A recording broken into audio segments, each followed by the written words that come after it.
네, 지금부터 109회 전산세무 2급 이론 문제 풀이를 하도록 하겠습니다. 1번 문제부터 보도록 하겠습니다. 1번 문제입니다.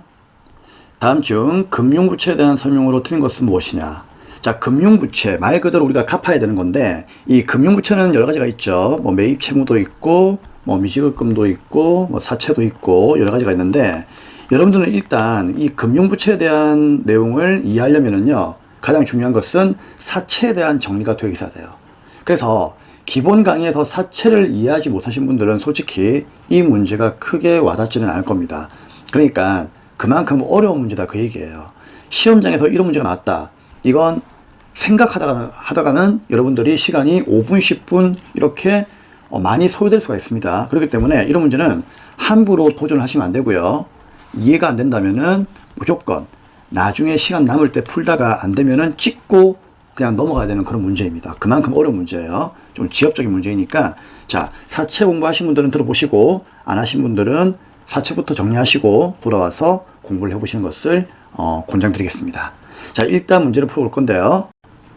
1번 금융부채는 그냥 사채라고 이해합시다. 최초 인식 시의 공유가치로 측정하는 것이 원칙이다. 맞는 말이죠.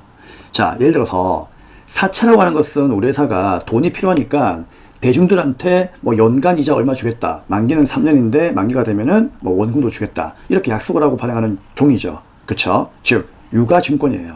근데 이런 사채를 구입하는 사람의 입장에서는 뭘로 분개하면 되죠? 주식이나 사채를 구입하는 사람의 입장에서는 뭐 단기 매매 증권으로 분개할 수도 있고 또는 뭐다? 매도하는 증권으로 분개할 수도 있고 특히 사채라고 하는 것은 뭐다? 채권이니까 만기 보유증권으로 분개할 수 있다는 얘기죠.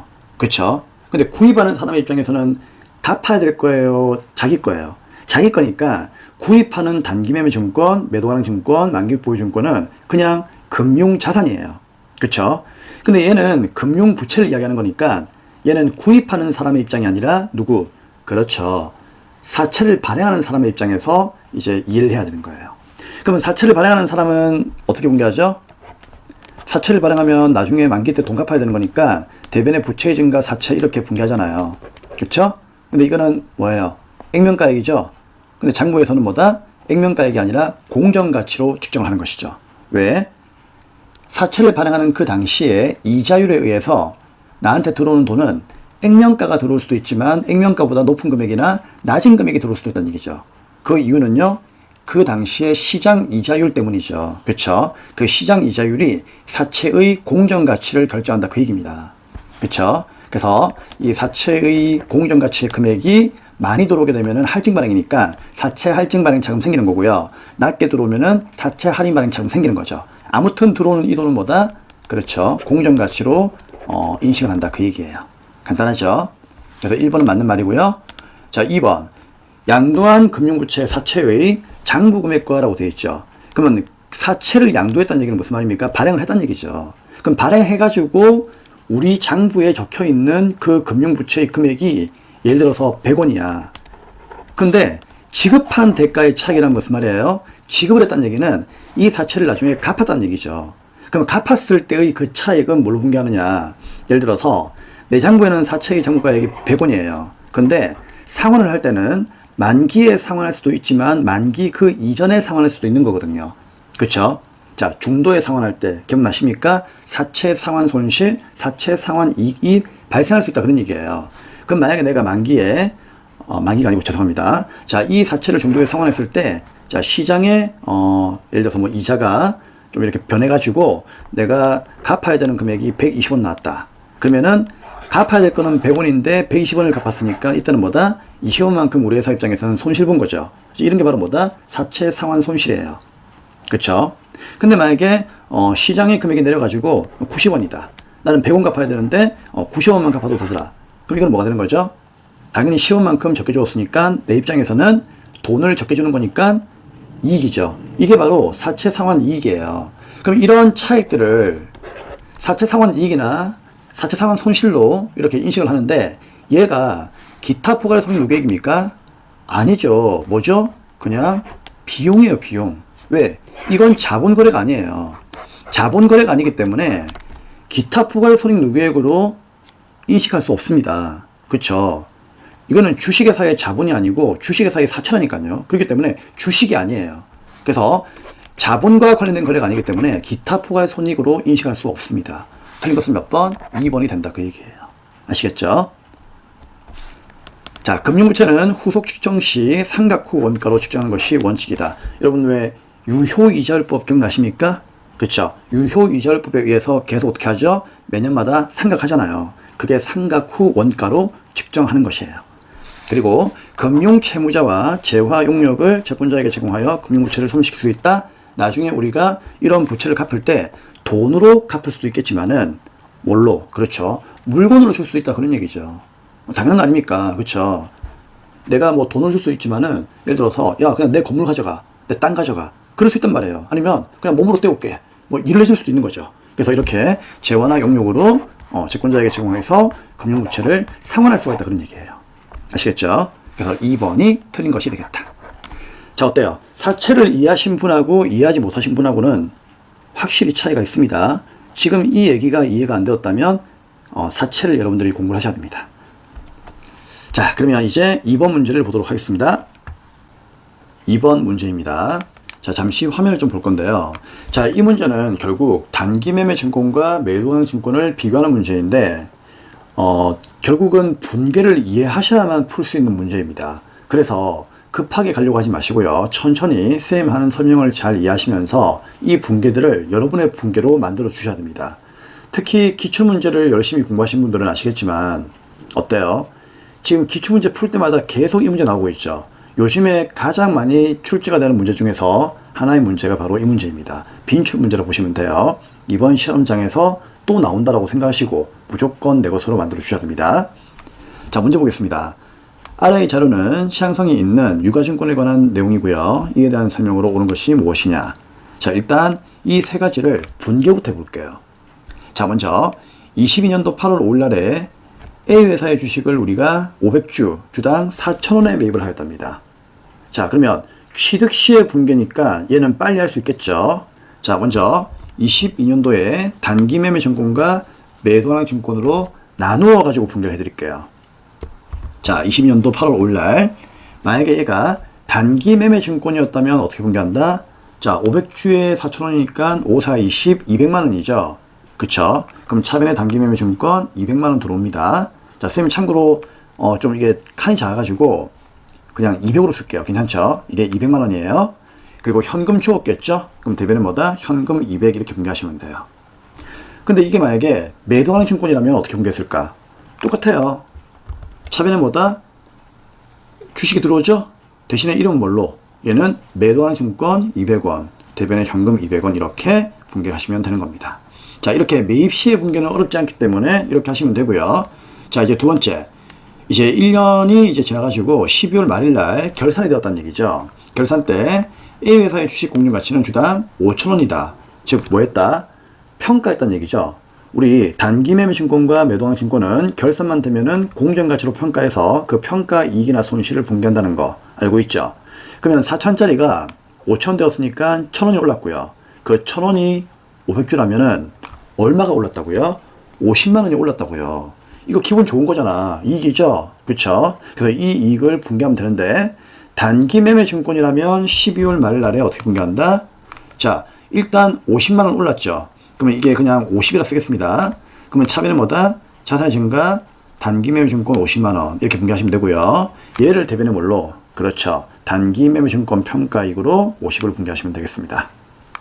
자, 쌤이 좀 줄일게요. 단평이익으로 줄이겠습니다. 평가이익이에요. 50.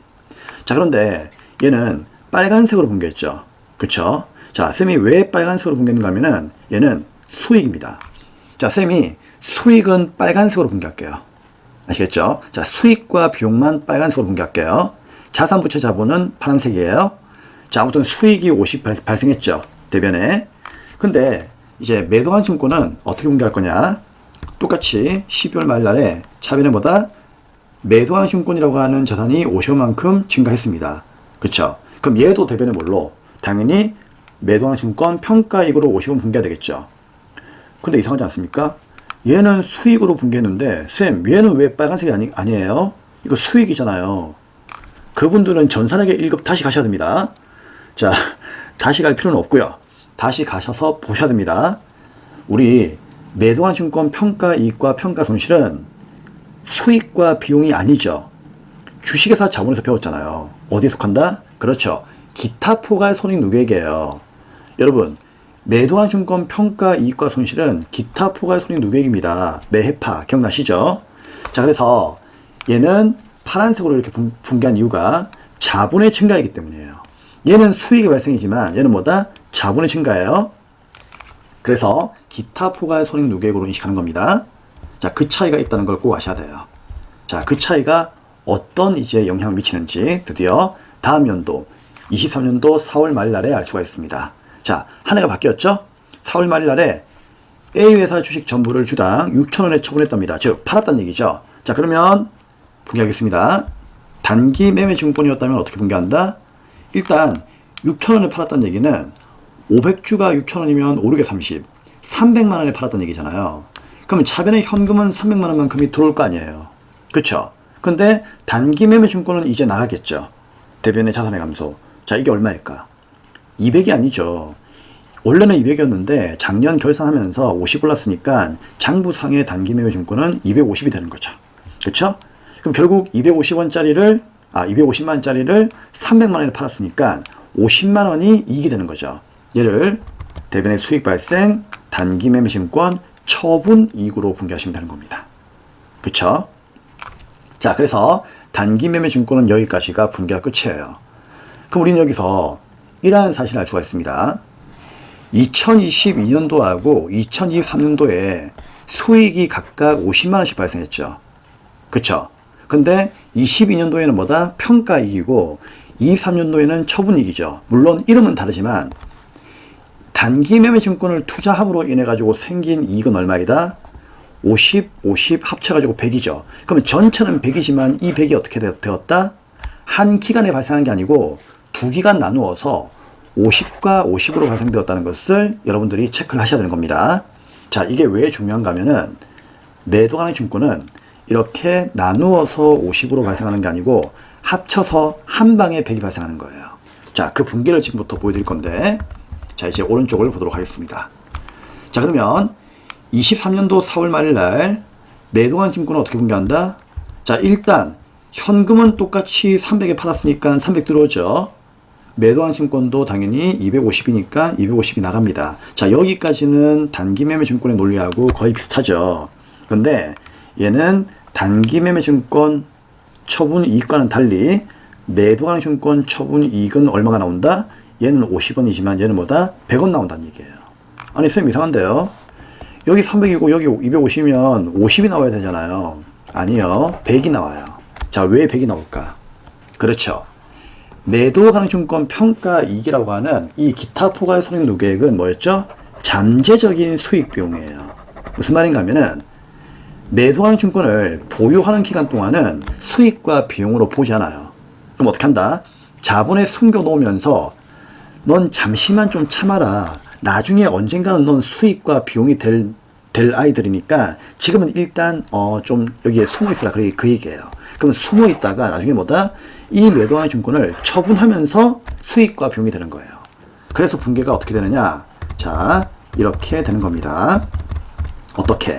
자, 차변에 현금 들어왔죠? 대변에 이거 나갑니다. 그러면서 매도하는 증권 평가 이익도 이제 제거하시면 되는 거예요. 그래서 이 매도하는 증권 평가 이익은 언제? 매도하는 증권을 처분했을 때 장부에서 반대로 사라집니다. 그러면 분개가 어떻게 되는 거죠? 차변에 매도하는 증권 평가 이익이 50이 오는 거죠. 맞죠? 그럼 여기 얼마예요? 100원 모자라죠? 얘가 뭐가 된다? 그렇죠. 빨간색. 매도하는 증권 처분 이익이 되는 겁니다. 그래서 단기 매매 증권은 평가를 하던 처분을 하던 그때마다 계속 수익을 인식했지만 얘는 언제? 평가할 때는 수익으로 인식하지 아니하고 처분 시에 한 방의 수익으로 인식하더라. 그 얘기예요. 그래서 이 매도가능 증권 평가이익은 처분할 때 드디어 수익과 비용으로 전환된다. 그렇게 이해를 해 주셔야 되는 겁니다. 자, 앞서 기출문제에서도 많이 설명했기 때문에 여러분들이 앞에 있는 기출문제들 이와 유사한 문제들을 꼭 설명을 들어보시거나 한번 문제를 풀어보시길 바랍니다. 자, 그러면 이제 질문 보겠습니다. 옳은 것이 무엇이냐? 1번 단기 매매 증권으로 분류할 경우에 매도하는 증권으로 분류했을 때보다 2022년도에 단기 순이익은 어떻게 될까요? 증가하겠죠. 왜? 단기 매매 증권은 22년도에 평가이익을 수익으로 인식했기 때문에 단기 매매 증권에 대한 평가이익은 곧 뭐다? 단기 순이익으로 가겠죠. 그래서 단기 매매 증권으로 분류하게 된다면 이익은 증가해야 되는 거예요. 그래서 1번은 틀렸고요. 자, 2번. 단기 매매 증권으로 분류할 경우에 매도하는 증권으로 분류했을 때보다 22년도 기말의 자산이 더 크다? 뭐 자산이 더 크거나 그러진 않습니다. 왜요? 어차피 여기도 250이고 여기도 250이기 때문에 뭐 더 크거나 그러진 않습니다. 현재 이 분계로 봤을 때는요. 그렇죠? 근데 이건 아셔야 돼요. 혹시 이 이야기를 이해할 수 있을까 모르겠는데 만약에 매입시에 있잖아요. 매입시의 비용이 예를 들어서 뭐 10만 원이 들었다. 그러면은 그때는 매도하는 증권의 자산이 더 큽니다. 왜 그럴까요? 매도하는 증권은 구입 시의 비용을 자산의 원가에 포함을 하겠죠. 210원. 210만 원. 그쵸? 10만 원 들었다고 가정한다면. 근데 단기 매매 증권은요. 구입 시의 비용을 원가에 포함하지 않고 비용 처리하기 때문에 자산에서는 그대로 200원으로 가는 겁니다. 얘는 210만 원인데. 얘는 200만 원 가는 겁니다. 얘는 210만 원인데.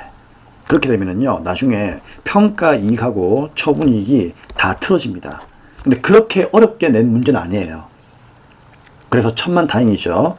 정말 어렵게 낸다면은요. 매입 시에 비용까지 나오게 되면은 진짜 머리가 아픈 그런 문제가 될 수가 있습니다.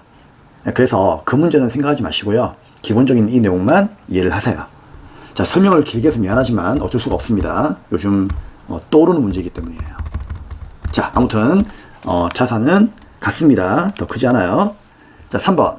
매도한 증권으로 분류할 경우에 처분 시에 매도한 증권 처분이익은 50만 원입니까? 아니죠. 처분 시에 매도한 증권 처분이익은 100만 원이죠. 그렇기 때문에 얘도 틀렸고요. 결국은 4번이 옳은 것입니다. 매도하는 증권으로 분류할 때 단기 매매 증권으로 분류했을 때보다 23년도에 단기 순이익은 증가한다. 그렇죠. 23년도에 봤을 때 어떻습니까? 처분이익이 얘는 100원인데 얘는 50이죠. 그래서 얘가 더 처분이익이 증가할 수밖에 없다. 그런 얘기예요. 그래서 4번이 정답이 되겠습니다. 자, 좀 난해한 문제였지만 여러분들이 좀 깔끔하게 정리 좀 해주시고요. 자, 왜 이렇게 되는지를 하나하나 좀 따져 보시기를 바라겠습니다. 자, 다음은 3번 문제 보도록 하겠습니다. 3번 문제입니다. 다음 중 회계 변경으로 인정되는 정당한 사례로 적절하지 않은 것은 무엇입니까? 자, 이 문제는 우리 정책 변경, 추정 변경 기억나시죠? 자, 그거에 대한 이야기인데 간단하게 쌤이 기본 강의 때 설명했던 거 해설을 보도록 하겠습니다. 자, 참고로 회계 변경은 정책 변경이 있고 추정 변경이 있었죠? 자, 정책 변경은 주로 어떤 것들이 있었죠? 재고자산의 평가 방법을 변경하거나 또는 유가증권의 취득 단가를 변경하는 것들이 있었죠. 그래서 일반적으로 요거 두 개를 제외한 나머지는요, 거진 보면은 추정 변경이다라고 이렇게 이해하셔도 괜찮습니다. 추정 변경은 잠시 볼게요. 자, 어떤 것들이 있었죠? 그렇죠. 대손 추정, 그 다음에 감가상각 방법의 변경, 또 내용연수나 자산가치, 재고자산의 징부화. 자, 이러한 것들이 전부 다 추정 변경의 예가 되는 거죠. 자, 그러면 이런 변경들은 장부에 분개할 때 어떻게 할 거냐 그 얘기인데, 자, 회계 처리 방법은 정책 변경은 좀 중요하잖아요. 중요한 거니까 어떻게 한다? 지난 연도에, 즉 전기의 재무제표에도 같이 반영을 하자. 그래서 원칙은 뭐다? 소급법이 이루어진다. 왜? 중요하니까. 얘들은 정말 중요한 거예요. 중요한 거기 때문에 전기분 재무제표도 다시 한번 작성을 해야 되고, 그리고 그에 대해서 단기 순이익에도 그 변경 효과가 반영돼야 되겠죠. 그렇기 때문에 단기 순이익은 곧 뭐다? 이익잉여금이니까 이익잉여금에도 변경 효과가 반영이 돼야 됩니다. 그만큼 중요하다 그 뜻이에요. 근데 이게 단점이 있죠. 전기분 재무제표가 다시 작성이 되니까 뭐는 떨어진다? 그렇죠. 신뢰성은 그만큼 떨어집니다. 장부를 손을 댔기 때문에 신뢰성은 떨어진다. 이런 것도 좀 알고 계시면 좋을 것 같아요.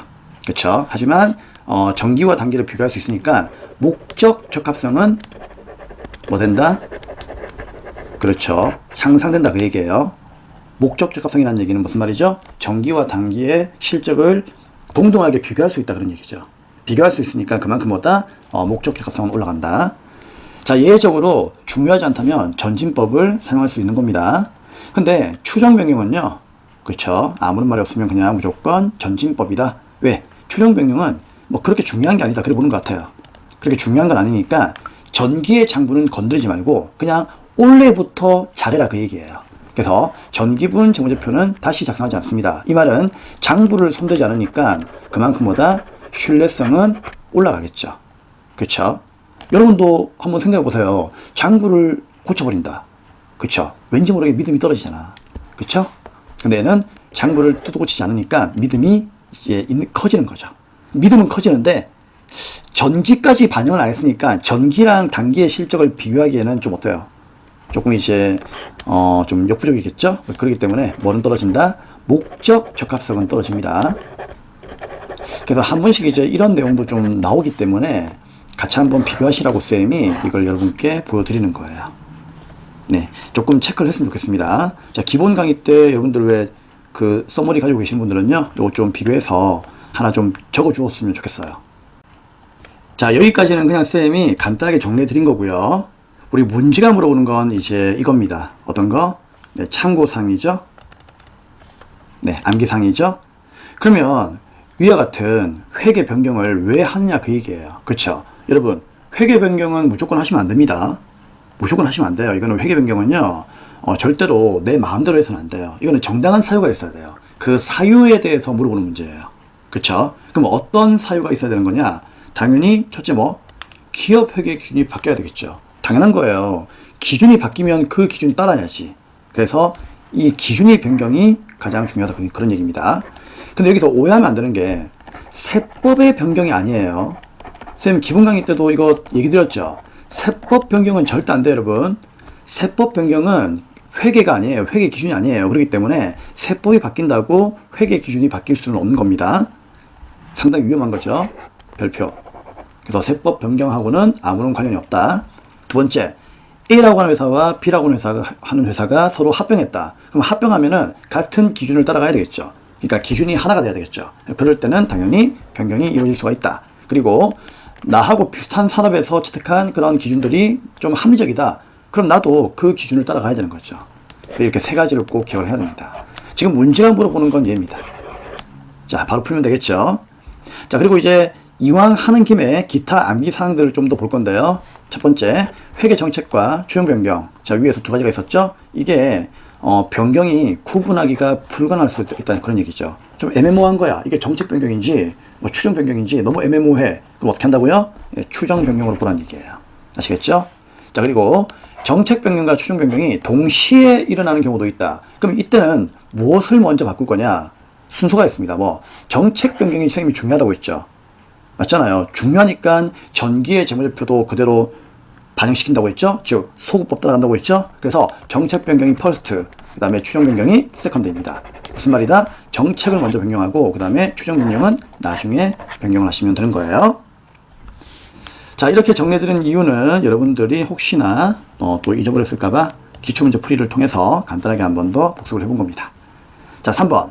그러면 회계 변경으로 인정되는 정당한 사례로 적절하지 않은 것은 무엇이냐? 그러면 적절한 것은 뭔데요? 첫째, 기준이 바뀌었다. 둘째, 합병. 셋째, 나하고 비슷한 산업이 합리적이다. 이것만 기억하면 되는 거야. 그러면 몇 번이 틀린 내용입니까? 그렇죠. 4번이 틀린 내용이죠. 왜? 세법의 규정을 따를 필요가 있는 경우? 아니죠. 세법 바뀐 거하고 회계 변경은 아무런 관련이 없습니다. 그렇기 때문에 4번이 적절하지 않은 거예요. 자, 1번은 뭐였죠? 기준이 바뀌는 거예요. 2번은 기업 환경의 중대한 변화에 의하여 종전의 회계 정책을 적용하면 재무제표가 왜곡이 되는 경우. 어떤 경우가 있을까요? 기업의 중대한 변화. 주로 이제 합병 같은 것들이 있겠죠. 자, 다음 세 번째, 동정산업에 속한 대부분의 기업이 채택한 회계정책 추정 방법으로 변경함에 있어서 새로운 회계정책 추정 방법이 종전보다 더 합리적이라고 판단된다면, 즉 동종산업의 기준이 합리적이라고 판단된다면 그때는 뭐다? 회계 변경 가능하다. 자, 세 가지 쌤이 다 이야기했던 내용이죠. 그러면은 적절하지 않은 것은 4번으로 이해를 하시면 되겠습니다. 4번 문제입니다. 다음 중 무형자산에 대한 설명으로 가장 옳지 않은 것은 무엇입니까? 라고 되어 있네요. 자, 우리 무형자산은 참고로, 자, 유형자산과 비교했을 때 이제 그 내용들을 쌤이 정리해 드렸는데요. 다시 한번 보도록 하겠습니다. 자, 유형자산이나 무형자산이나 어차피 영업 목적으로 장기간 동안 사용하는 거기 때문에 감가상각해야 된다고 했죠? 어떻게? 똑같습니다. 정액법, 정률법, 연수학계법, 비례법. 근데 분개하는 방법은 달라요. 즉 회계 처리 방법이 다르다는 얘기죠. 유형자산은 배운 대로 감가상각비, 감가상각, 누계액, 즉 간접법으로 그대로 분개하시면 됩니다. 근데 무형자산은 눈에 안 보이기 때문에 장부에 남아있어봤자 좀 불편한 존재예요. 그러다 보니까 얘는 어떻게 한다? 직접법으로 그 자산에서 그냥 제거를 직접 하시면 됩니다. 즉 누계액을 설정하지 말라는 얘기예요. 그래서 무형자산 상각비라고 하는 이름으로 분개하면 되고요. 그리고 무형자산입니다. 여기에는 이제 영업권, 뭐 개발비 이런 식으로 무형자산을 직접 제거하는 방법으로 분개하시면 된다. 자, 참고사항이 있는데요. 유형자산은 크게 없는데 무형자산이 있었죠? 왜? 얘는 눈에 안 보이니까 감가상각할 때 이 넷 중에서 어떤 걸 사용해야 할지 모른단 말이에요. 그래서 얘는 세법을 따라가기로 합니다. 아시겠죠? 세법은 기준도 따라가기로 하고요. 그래서 합리적인 방법을 선택할 수가 없다. 그때는 뭐다? 정액법으로 사용을 해라 그 얘기예요. 그리고 잔존가치는 없는 것을 원칙으로 합니다. 자, 없는 것을 원칙으로 한다는 거지. 그쵸? 있을 수도 있습니다. 하지만 없는 것으로 한다 그 얘기예요. 왜냐하면 무형자산은 안 보이니까 눈에. 내용연수 마찬가지예요. 20년 초과 금지를 원칙으로 한다. 원칙으로 하는 거지 20년 초과하는 경우도 있어요. 아시겠죠? 하지만 되도록이면 20년을 넘지 말아라 그런 뜻입니다. 자, 이 세 가지의 내용이 정말 중요한 거예요. 자, 그러면 이제 문제를 풀어볼 건데, 자, 옳지 않은 것이 무엇이냐? 자, 1번 개발비 중 연구 단계에서 발생한 지출은 발생한 기간의 비용으로 인식한다. 맞는 말이죠.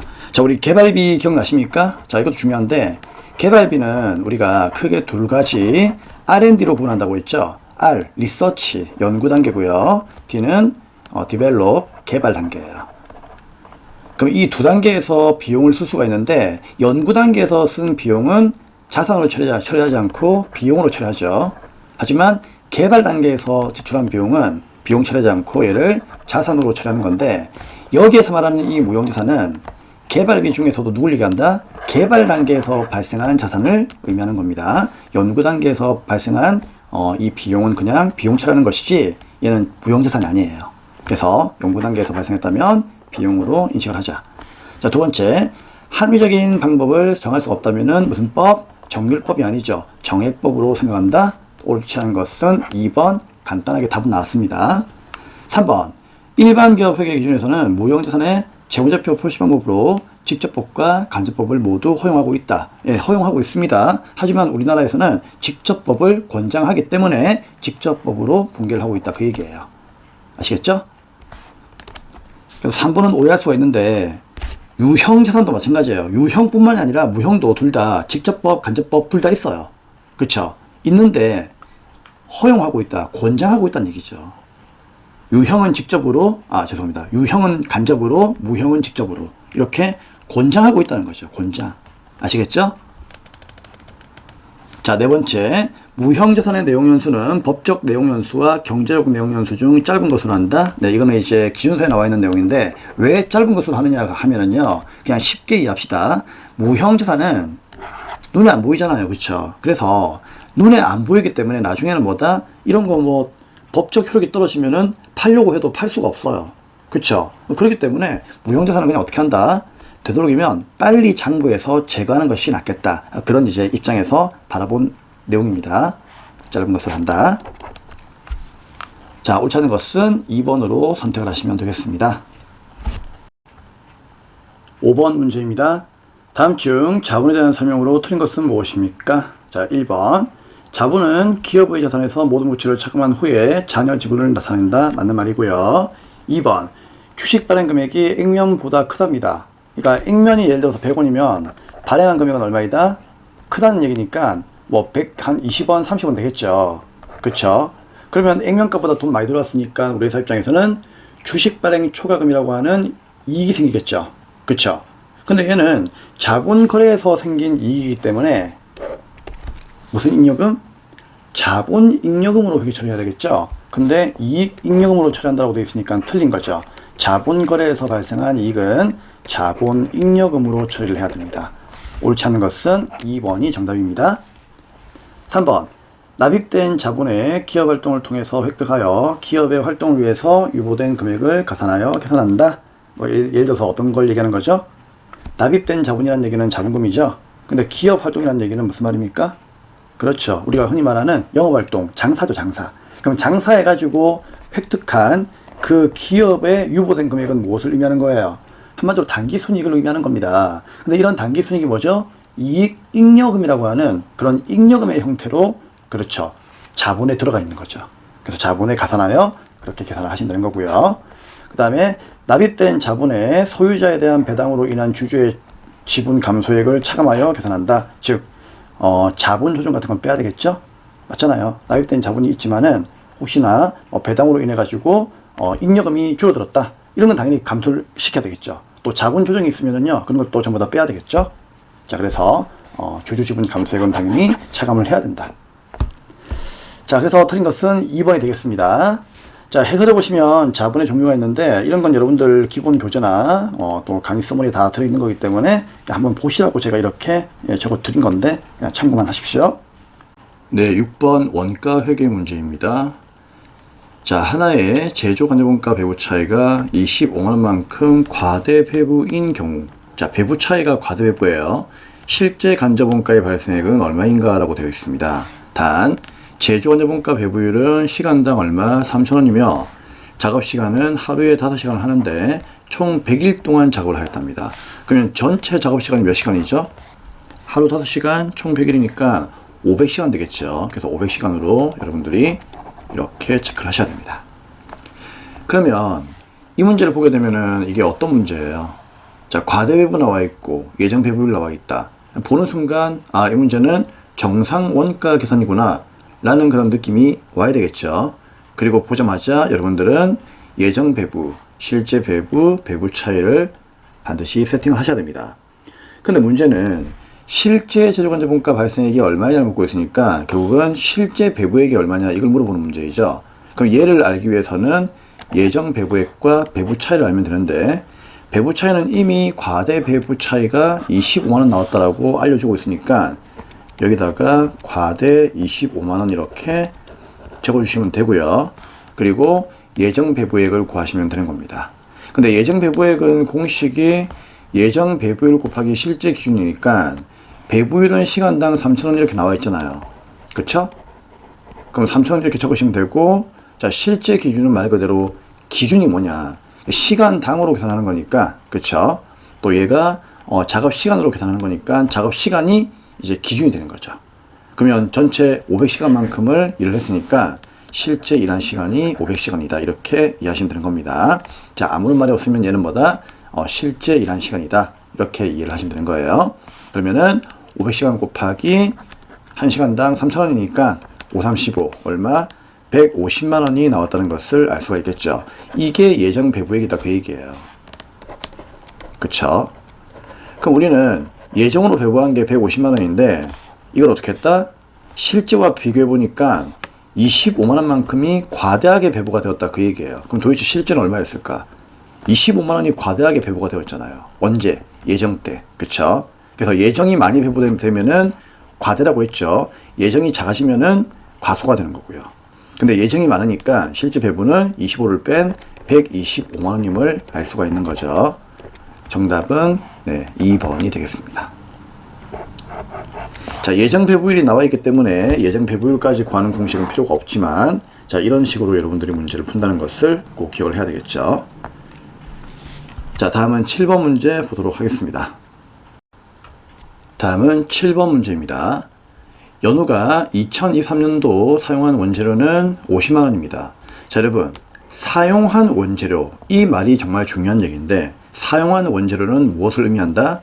재료비를 의미하는 겁니다.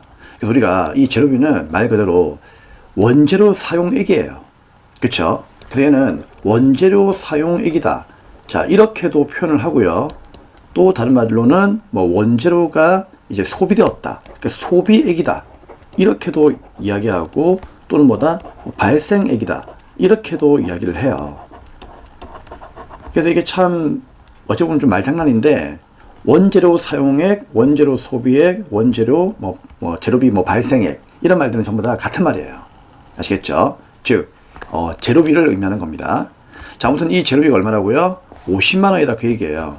근데 2023년도, 그러니까 이번 연도 초라고 얘기합시다. 기초죠, 기초. 그럼 기초의 원재료 재고액이 이번 연도의 기말의 원재료 재고액보다 5만원만큼 적을 경우에 2023년도의 원재료 매입액이 얼마입니까? 를 묻고 있는데, 결국 이 문제는 원재료 계정을 그려야 되겠죠. 자, 우리 기본 강의 시간 때 원재료 계정을 그릴 때 어떻게 한다고 했죠? 자, 원재료는 T자 계정에서 차분히 항상 뭐다? 원재료 보관하는 창고라고 생각하고 있죠. 그럼 이게 뭐예요? 저번 연도에 쓰고 남은 원재료. 이거는요, 이번에 구입한 원재료. 자, 이만큼이 창고에 들어있겠죠. 이걸 사용해버리거나 소비해버리거나 또는 그런 재료비에 소비액이 발생했다면요, 그게 재료비가 되는 거예요. 그리고 사용하고도 남아있는, 아직까지 사용하지 못한 남아있는 그 재고가 기말의 원재료가 되는 건데, 이 T자 계정만 외워도 이런 문제는 충분히 풀 수 있습니다. 근데 여러분, 중요한 거는 쌤, 기초 원재료하고 기말 원재료가 없기 때문에 문제를 못 푸는 거 아닙니까?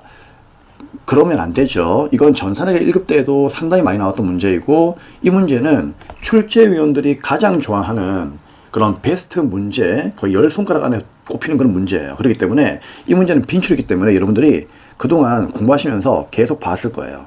그래서 이걸 처음 본다 이렇게 이야기하시면 안 되겠죠. 자, 그러면 문제는 뭐다? 재료 매입액이 얼마인가? 즉 아무런 말이 없으면 재료의 순매입이 얼마인 걸 묻고 있는 거죠. 그럼 순매입을 알기 위해서는 어떻게 한다? 기초 원재료, 기말 원재료, 재료비를 알면 되는 거죠.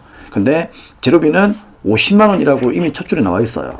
그럼 여기다가 50만 적으시면 되고요. 그쵸? 그리고 나서 기말 원재료 더해가지고 기초를 빼면 되는 거죠. 그럼 바로 나오잖아요, 답이. 근데 기초와 기말 원재료가 없습니다. 그럼 어떻게 한다고 했죠? 다른 힌트가 있다고 했죠. 어떻게? 자, 기초의 원재료 재고액이 기말의 원재료보다 5만 원이 적답니다.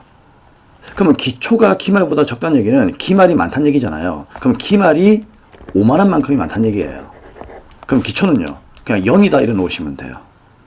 왜냐면 기초 원재료하고 기말 원재료가 없기 때문에 그냥 기말 원재료가 5만 원 많다고 했으니까 그냥 기말을 5만 원으로 보고 기초를 0으로 보면 되는 거예요. 그쵸? 그러면 55만 원에서 0을 빼면은 재료의 순매입액은 얼마이다? 그냥 55만 원이 되는 거죠. 정답은 3번이 되는 겁니다. 근데 여기서 이제 산수적으로 여러분들이 그럴 수 있겠죠. 아니 쌤, 기초와 기말 원재료가 없는데 왜 기말 원재료를 5만 원으로 이렇게 놓는 겁니까? 어차피 자 보세요. 얘가 얘보다 5만 원 크니까 얘가 15만 원이면 얘는 얼마예요? 10만 원이 되겠죠. 그쵸? 근데 이거 두 개 더해가지고 이거 빼봤자 어차피 금액은 똑같이 뭐다? 55만 원 나오기 때문에 얘가 얘보다 크다는 것만 알면, 그쵸? 5만 원만큼이 크다는 것만 알면 언제든지 뭐다? 언제라도 예, 이런 문제는 풀 수가 있다는 얘기죠. 그쵸? 네. 어려운 문제가 아닙니다. 회계 1급 때도 빈출로 출제가 되었던 문제이기 때문에 이런 문제를 여러분들이 어려워하시면 안 되는 거예요. 네, 다음은 8번 문제입니다. 다음 중 제조원가 명세서를 작성하기 위하여 필요한 내용이 아닌 것은 무엇입니까? 자, 이 문제도 전산학의 1급 때부터 계속 출제가 되었던 빈출 문제죠. 1년에 2번씩 정도는 나오는 문제이기 때문에 여러분들이 쉽게 풀 수 있을 거라고 생각합니다. 자, 제조원가 명세서는 다른 말로 제공품 계정이죠. 자, 제공품은 어떻게 생겼죠? 차변의 기초제공품, 그 다음에 단기총 제공가, 대변의 제품, 기말 제공품. 물론 단기총 제공가에는 이렇게 직접비와 간접비가 있다는 거 다들 알고 있을 거고요. 자, 그리고 이제 이 제품은 이제 제품 계정으로 가는데, 제품 계정은 기초제품, 제품, 매출원가, 기말 제품, 그리고 이 금액과 이 금액이 같다는 거 다들 알고 있죠. 자, 그러면은 여기서 중요한 건 제조원가 명세서를 작성하기 위해서 필요한 내용이 아닌 게 뭐냐? 이 말은 뭐죠? 제공품 계정에 이제 적히지 않는 것들이 뭐냐 그 얘기예요. 그쵸? 그러면 주로 이제 누가 나온다고 했습니까? 물론 많이 있지만 일반적으로 시험용으로 우리가 생각을 한다면은 제품 계정에 있는 기초의 제품과 매출원가와 기말 제품, 이 셋 중에 하나가 답이 될 가능성이 높다고 했죠. 그쵸? 보통 이 문제가 거의 한 10번 나오면은요 9번 정도는 다 여기에서 답이 나옵니다. 왜냐면은 기초의 제품이나 매출원가나 기말 제품은 제공품 계정에 적히지 않잖아요. 그쵸? 그러면 제공품 계정을 작성하기 위하여 필요한 내용이 아닌 것은 누구입니까? 그냥 이 세 가지예요. 제품 계정에만 있는 거. 정답 몇 번? 네, 3번이 되겠죠. 기말 제품 재고액 얘가 되겠습니다. 뭐 얘가 없다면은 매출원가 나올 수도 있고 기초제품 나올 수도 있겠죠.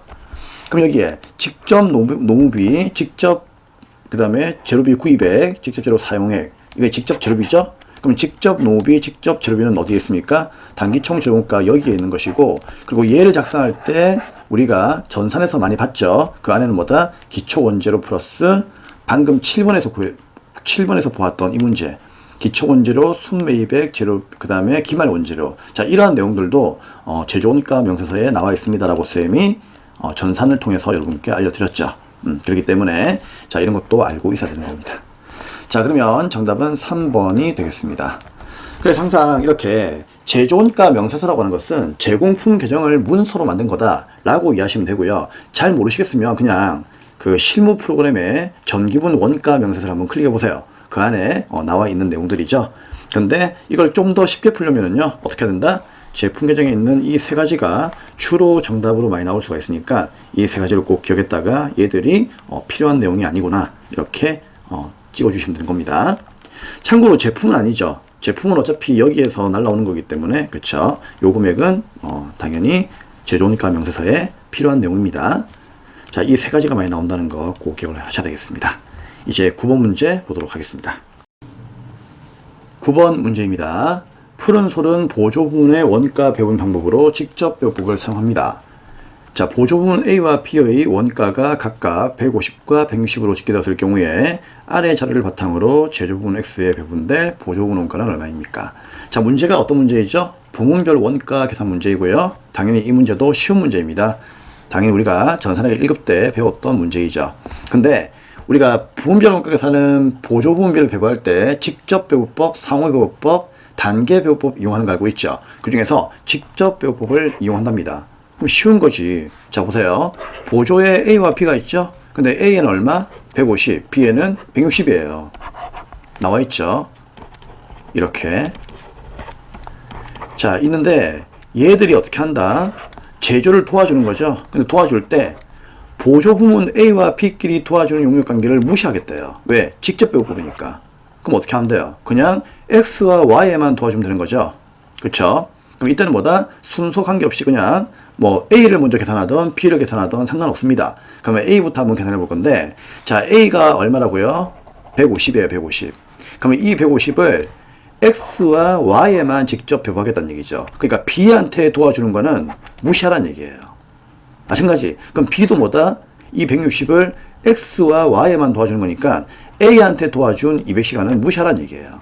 그래서 직접 배분법은 문제를 풀 때 A와 B에 있는 이 시간 기준 있죠. 요거 나오면은요, 둘 다 무시하는 거기 때문에 그냥 아예 지워버리고, 그쵸? 그냥 새까맣게 이렇게 지워버리고, 그렇다고 너무 새까맣게 하시면 안 되고요. 자, 쌤이 설명을 하다 보니까 이렇게 하는 건데, 자, 얘를 그냥 무시하시고 여기 있는 기준만 가지고 문제를 풀면 되는 겁니다.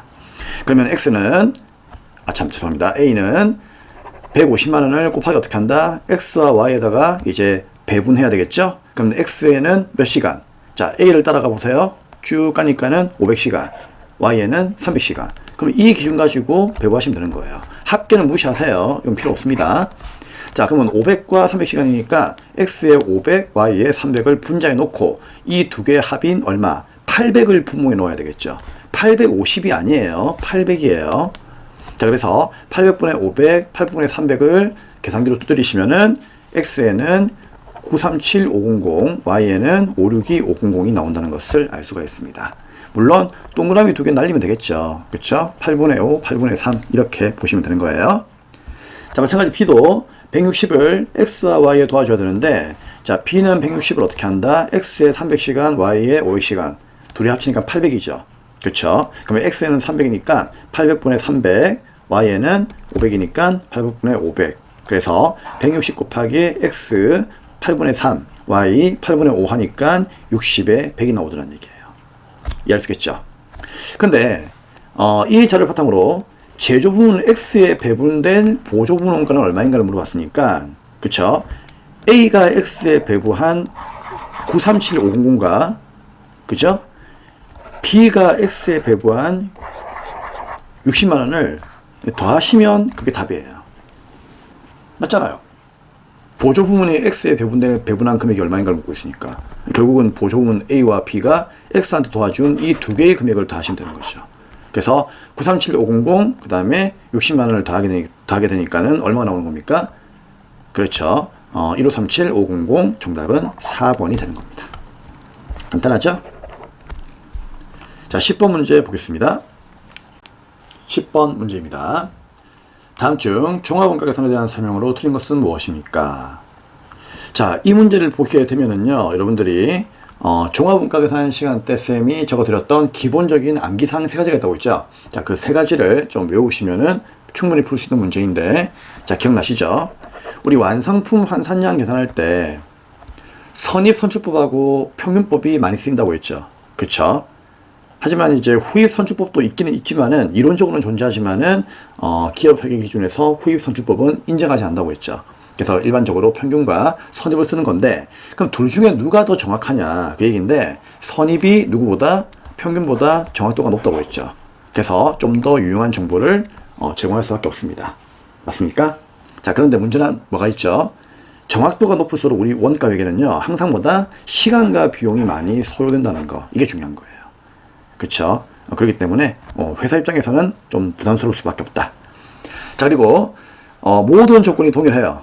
그쵸? 뭐 선입이든 평균이든 모든 조건이 동일하다. 뭐 재료비는 착수이고 뭐 가공비는 진행이다. 이렇게 모든 조건이 완성도라든지 이런 것들이 동일하다. 자, 그런 동일한 경우에서 계산을 했을 때 평균법은 항상 뭐죠? 선입 선출법보다 완성품 환산량이 많이 나온다고 했죠. 왜요? 자, 쌤 이거 공식 여러분께 얘기 드렸죠. 평균법은 완수에서 플러스 착수시는 말수, 그 다음에 진행시는 말환을 뺀다고 했죠. 더한다고 했죠. 그쵸? 그럼 이까지가 평균인데 착수라고 가정합시다. 그럼 말수를 더한다고 했죠. 근데 선입은요, 여기에서 기초의 수량인 초수를 뺀다고 했잖아요. 그쵸? 그럼 항상 선입은 먼저 들어온 걸 빼기 때문에 누가? 평균법이 선입보다 완성품 환산량이 높게 계산될 수밖에 없다. 즉 과대하게 계산이 될 수밖에 없다. 그 얘기예요. 아시겠죠? 자, 그런데 문제는 뭐죠? 무조건 과다하게 계산된다? 그건 아니에요. 평균법과 선입의 완성품 환산량이 일치하는 경우도 있다고 했죠. 자, 언제 일치한다고 했죠? 언제? 그렇죠. 빼는 기초의 수량이 0일 경우, 즉 저번 기수에서 넘어온 수량이 한 개도 없을 경우에, 그때는 모든 수량과 모든 원가가 일치할 수밖에 없다. 그 얘기예요. 자, 그러면 이걸 가지고 문제를 풀어보겠습니다. 틀린 거 묻고 있습니다. 1번. 선입 선출법은 실제 물량 흐름을 반영하므로 평균법보다 더 유용한 정보를 제공한다. 맞는 말이죠. 그래서 시간과 비용이 많이 소요된다고 했잖아요. 2번. 평균은 단기 이전에 착수된 기초정품도 단기에 착수한 것으로 본다. 그렇죠. 평균법은 먼저 들어온 거, 나중에 들어온 거 전부 다 단기에 착수한 것으로 보기 때문에 둘을 합친다고 했죠? 그쵸? 그렇기 때문에 맞는 말이고요. 3번. 선입 선출법이 평균법보다 계산 방법이 간편합니까? 아니죠. 왜? 선입이 쌤이 뭐라고 했죠? 좀 더 유용한 정보를 제공하기 때문에 시간과 비용이 많이 소요된다고 했죠. 시간과 비용이 많이 소요된다는 얘기는 계산 방법이 그만큼 복잡하다는 얘기예요. 그쵸? 공식만 보더라도 어떻습니까? 평균은 여기까지인데 선입은 초수를 빼잖아요. 계산 방법이 더 복잡해요. 그렇기 때문에 틀린 것은 3번이 되겠습니다. 그리고 기초가 없다면 선입과 평균은 언제나 동일하다. 맞는 말이죠. 여기에 3번 내용이었죠. 자, 기본 강의 때도 적어드렸고 지금도 설명해 드렸으니까 잊지 마시고 반드시 내 것으로 만들어 주셔야 됩니다. 정말 가끔씩은 아니지만 1년에 한 번 정도는 이제 물어볼 수 있는 그런 내용입니다. 자, 11번 문제 보도록 하겠습니다. 11번 문제입니다.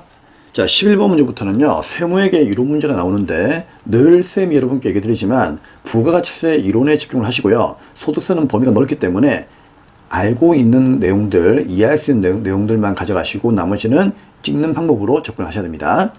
자, 그러면 11번 문제부터 풀어볼 건데요.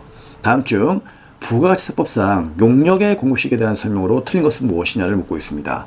일반적으로 이 문제는 재화의 공급시기를 제일 많이 물어보는데 용역의 공급시기가 나오게 되면 조금 어렵게 느낄 수도 있어요. 하지만 그 내용도 재화의 공급시기와 거의 비슷하기 때문에 재화의 공급시기에서 배웠던 그 내용들을 토대로 해서 문제를 푸는 것도 괜찮아요.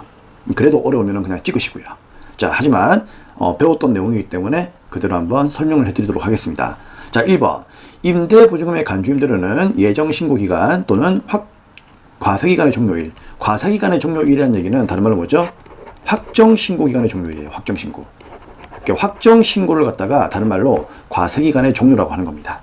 아시겠죠? 자, 그 일자를 공급 시기로 한다. 맞는 말이죠. 자, 이거 쌤이 기본 강의 실무에서 여러분께 전달해 드렸습니다. 기억나시죠?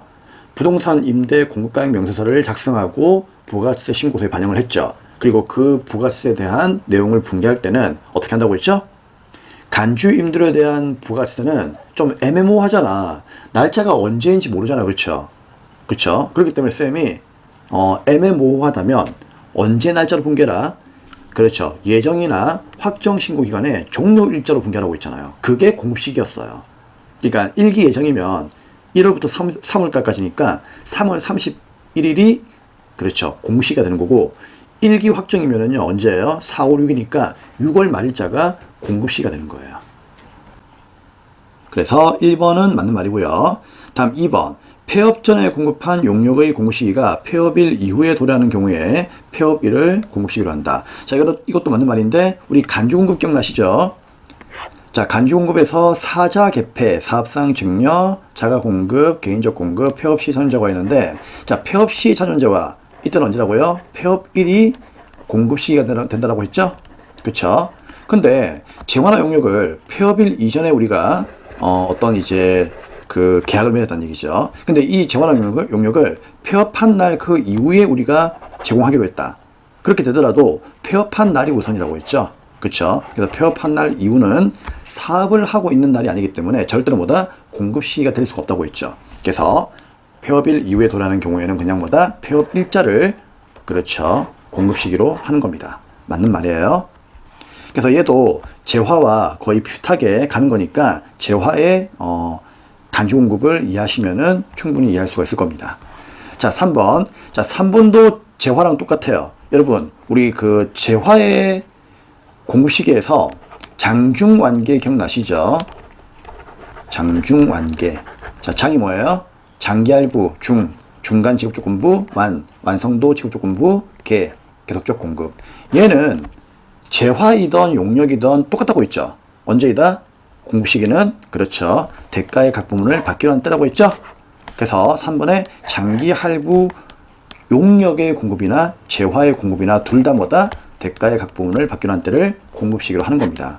그러면 1번, 2번, 3번은 다 맞는 거니까 틀린 것은 4번이 되는 거죠. 자, 그럼 4번은 왜냐? 볼까요? 용역의 대가의 각 부분을 받기로 한 때 대가를 받지 못하는 경우에는 공급 시기를 보지 않는다? 아니죠. 그쵸? 대가를 받지 못한다 할지라도 대가를 받기로 한 그 날이 중요하기 때문에 그 날을 공급 시기로 보는 겁니다. 그래서 대가의 수령 유무와는 관계가 없다 그 얘기예요. 대가를 받든 안 받든 그게 중요한 게 아니고 대가를 받기로 약정한 그 날이 중요하다는 얘기예요. 아시겠죠? 그래서 보는 겁니다. 대금의 수수와는 관계가 없다. 이렇게 이해를 하시면 되는 거예요. 자, 이제 12번 문제 보도록 하겠습니다. 12번 문제입니다. 다음 중 부가세법상 면세 대상이 아닌 것은 무엇입니까? 자, 이건 너무 쉬운 거기 때문에 그냥 찍고 다음 문제 넘어가겠습니다. 정답은 1번이죠. 항공용역, 그쵸? 항공기에 대한 이런 운송용역은 쌤이 과세라고 했죠. 그 운송용역은요, 여러분들이 그냥 일반적으로 버스, 지하철, 그리고 일반 고속버스, 자, 이 정도만 생각하시면 돼요. 자, 그 정도가 이제 면세이고 택시라든지 선박이라든지 항공용역은 과세였다. 그래서 아닌 것은 1번이 되는 거죠. 자, 2번, 3번, 4번은 쌤이 이미 설명 다 드렸으니까 기본 강의 때 배웠던 내용들을 참고하시면 되겠습니다. 자, 13번 문제 보겠습니다. 13번 문제입니다. 다음 중 부가세법상 재화의 공급에 해당하는 거래는 무엇입니까? 자, 재화의 공급에 해당하는 거래가 뭐냐 그 얘기죠. 자, 1번. 과세사업자가 사업을 폐업을 했답니다. 그때 자기가 생산한 이제 취득한 재화가 남아있다. 이게 바로 뭐예요? 폐업 시 잔존 재화죠. 그쵸? 쌤이 폐업 시 잔존 재화는 어떻게 한다고 했죠? 남아있는 그 폐업 시의 재화들을 언젠간 우리가 팔아가지고 현금화 할 거 아니에요. 그쵸? 폐업을 했다 할지라도 나중에 어떻게 한다? 뭐 크게 뭐 파격 세일 같은 거 있잖아요. 또는 뭐 창고 정리 그런 거 하면서 현금화 시킬 거예요. 그쵸? 그렇기 때문에 얘들은 뭐다? 폐업하는 날짜로 그냥 시가로 계산해가지고 전부 다 공급으로 간주하고 부가가치세 10%를 꼭 한다고 했죠? 그래서 그 부가세를 어떻게 한다? 납부를 하고 사업을 폐업을 시켜라 그 얘기예요. 그래서 폐업시 잔존 재화입니다. 폐업시 잔존 재화는 간주 공급이고요. 간주 공급도 재화의 공급이기 때문에 정답은 1번이 되는 겁니다. 자, 2, 3, 4는 아니죠. 자, 2번은 왜 그런가 하면은 사업장별로 그 사업에 관한 모든 권리와 의무를 포괄적으로 승계시킨다. 이거는 A가 사업을 하다가 사업을 하기 싫어가지고 B한테 넘긴다는 얘기죠. 그럼 이때는 뭐다? 넘기면서 포괄적으로 전체 사업의 포괄적인 이제 모든 이제 재산들을 다 넘기는 거죠. 그렇죠? 그럼 이거는 대표자의 이름만 바뀌는 것이 재화를 공급했다 이렇게 보는 거는 아니란 말이에요. 원래는 이제 그런 의미는 아니지만은 아무튼 포괄적인 그런 양도는 쌤이 기본 강의 때 설명드린 것처럼 재화의 공급으로 보지 않는다. 그렇죠? 왜냐면 이제 세무서 입장에서 얘가 1억짜리 사업을 넘겼어요. 그렇죠? 그럼 얘는 매출세액이 생기는 거고 얘는 매입세액이 생기는 거죠. 그럼 1억에 대한 1,000만 원 받아가지고 그렇죠? 얘한테 1,000만 원만큼 공제해주는 거기 때문에 세무서 입장에서는요. 솔직히 뭐 남는 게 없단 말이야. 그럴 바에는 어떻게 한다? 사업을 넘기는 거는 공급으로 보지 말자. 그런 얘기예요. 근데 사업의 일부의 재산을 넘기는 거는 공급으로 보는 겁니다. 예를 들어서 사업을 넘기는 게 아니라 사업상 쓰고 있던 기계라든지 비품 이런 걸 판매하는 거는 그건 공급이에요. 하지만 전체를 넘긴다는 것은 그렇죠. 재화의 공급으로 보지 않겠다. 자, 3번. 법률에 따라서 조세를 물러간다. 조세를 물러받는다는 것은 세금을 내는 거기 때문에 특별히 재화의 공급으로 보지는 않겠다. 그런 얘기예요. 그 다음에 각종 법에 의한 이제 강제 경매, 공매에 따른 그런 재화의 인도나 양도도 공급으로 보지 않는다고 얘기를 했죠. 이건 어떤 공적인 그런 이제 의미가 있기 때문이죠. 그렇기 때문에 정답은 1번이 재화의 공급입니다. 14번 문제입니다. 다음 중 소득세법상 과세무 방법이 다른 한계는 무엇입니까? 자, 복권 당첨금, 일용 근로소득. 여러분 혹시 이거 두 개 기억나세요? 자, 이거 두 개는요. 무슨 과세였죠? 분리과세였다. 분리과세가 뭐예요? 쌤이 수업 시간 때 이제 뭐 복권 있죠. 로또 또는 뭐다? 일용직, 알바. 자, 이런 사람들은 이제 소득을 받을 때 어떻게 한다? 그냥 분리과세로서 모든 과세를 종결하고 그 뒤에는 어떻게 한다? 세금에 대한 의무는 더 이상 묻지 않겠다 라고 이야기한다고 했죠. 그렇기 때문에 1번과 2번은 소득세법상 과세무 방법은 분리과세입니다.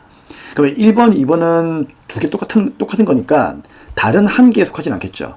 다른 한계는 아마 여기서 나올 건데 자, 이때 몇 번? 네, 3번을 보세요. 자, 계약금이 위약금으로 대체되는 경우에 위약금이나 배상금. 자, 얘는 우리 소득세법에서 종합과세 대상으로 이렇게 나와 있습니다. 그렇기 때문에 3번이 정답인데 자, 이런 내용들은 너무나 지엽적이고 또 너무나 또 광범위한 그런 내용이기 때문에 여러분들이 이런 거를 다 외우지는 못할 거예요. 그래서 그냥 1번, 2번은 아니니까 3번, 4번 둘 중에서 하나 찍는 방법으로 문제를 푸는 것이 더욱더 좋습니다. 쌤, 저 이거 다 외울 거예요. 자, 그런 분들은 그냥 다 외우시면 됩니다. 다 외우시면 아마 부가가치세라든지 재무회계에서 공부가 좀 소홀해지면서 아마 점수를 많이 잃을 거예요. 그래서 욕심 부리지 마시고 재무회계, 원가회계, 부가가치세 여기에 있는 이론에 조금 더 여러분들이 투자를 많이 하시고요. 소득세는 외울 게 너무나 많아요. 그거 다 외우다가 떨어집니다. 그렇기 때문에 내가 가져갈 수 있는 것들만 가져가는 그런 방식으로 공부를 하셔야 됩니다. 자, 4번의 피지명이자 소득도 분리과세가 된답니다. 정답은 3번으로 보시면 되겠습니다. 자, 다음은 15번 문제 보도록 하겠습니다. 15번 문제입니다. 자, 15번 문제는 반드시 맞춰주셔야 되겠죠. 우리가 실무 이론에서 정말 열심히 공부했던 내용이고 이걸 모르게 되면은 원천징수 실무를 풀 수가 없기 때문에 여러분들이 아마 다 외우고 있을 거예요. 자, 먼저 문제 보겠습니다. 다음 중 근로소득만 있는 거주자의 연말정산 과정에서 산출세액에서 공제하는 세액공제에 대한 설명으로 틀린 것은 무엇입니까? 1번 저축성 보험료에 대해서는 공제를 받을 수가 없다. 늘 얘기하는 거죠. 맞는 말이고요. 2번 근로를 제공한 기간에 지출한 의료비에 대해서만 공제 대상 의료비에 해당한다. 당연한 겁니다. 근로를 제공한 기간에 대한 것만 공제가 되는 거예요. 그리고 3번 직계존속의 일반 대학교 등록금은 교육비 세액공제 대상이다? 아니죠. 우리 기억나십니까? 부모님의 등록금은 그쵸? 일반 대학교, 일반 어떤 이제 정규과정 그런 등록금은요 공제 대상이 아니라고 했죠. 근데 공제 대상인 게 있긴 있어요. 어떤 거? 장애인 특수교육비. 자, 이거는 공제 대상이 맞습니다. 하지만 장애인 특수교육비가 아니라면 직계 존속에 대한 교육비는 공제가 안 됩니다.